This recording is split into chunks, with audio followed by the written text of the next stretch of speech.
غالباً بیانات میں یہ بات بولی جاتی ہے، دعوت و تبلیغ کے ساتھ تو خاص نہیں ہے، عام اہل علم بھی بول دیتے ہوں گے۔ عربی عبارت ہے لرد دانق من حرام یعدل عند اللہ 70,000 حجۃ۔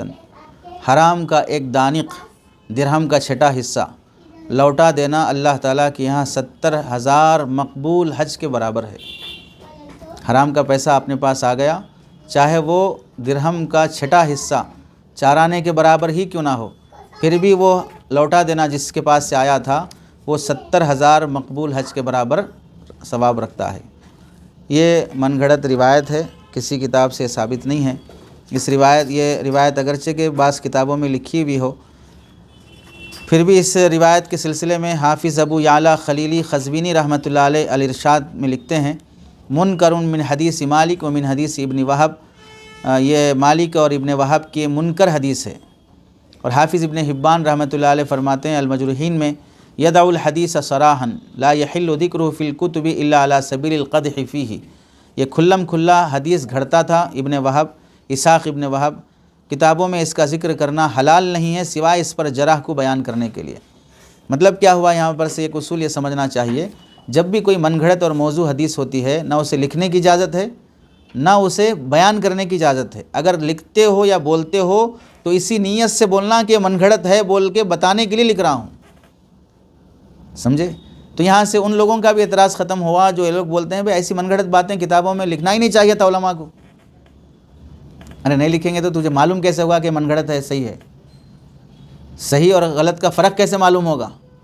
لکھے اسی واسطے ہیں کہ تاکہ تم اس سے بچو پڑھ کر۔ ایسے ہی جو بیان کرتے ہیں، بیان کرنے والا بھی اگر بیان کرتا ہے تو اسی نیت سے بیان کرنا تاکہ اس کے بیان سے بتانا یہ ہے کہ من گھڑتی سے بیان نہیں کرنا ہے۔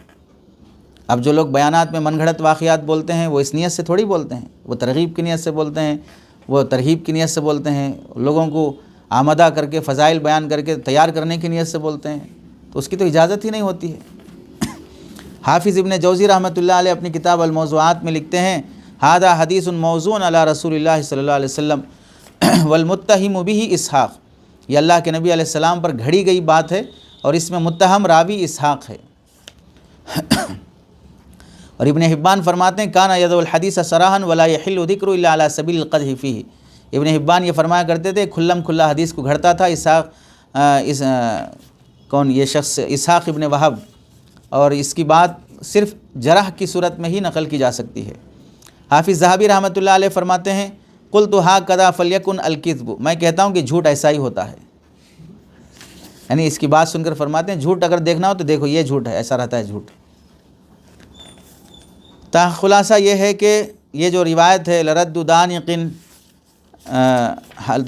من حرام یعدل عند اللہ 70,000 حجۃ، یہ مختلف سندوں سے حافظ ابن عدی نے، حافظ ابن جوزی نے، حافظ ذہبی نے، علامہ شوکانی نے، ان رحمہم اللہ، ان سب نے اس کو باطل اور من گھڑت قرار دیا ہے۔ حافظ ابن حبان نے اس روایت کے من گھڑت ہونے کی طرف اشارہ کیا ہے، اس لیے اس کو اللہ کے نبی علیہ السلام کی طرف منسوب کر کے بیان کرنا درست نہیں ہے۔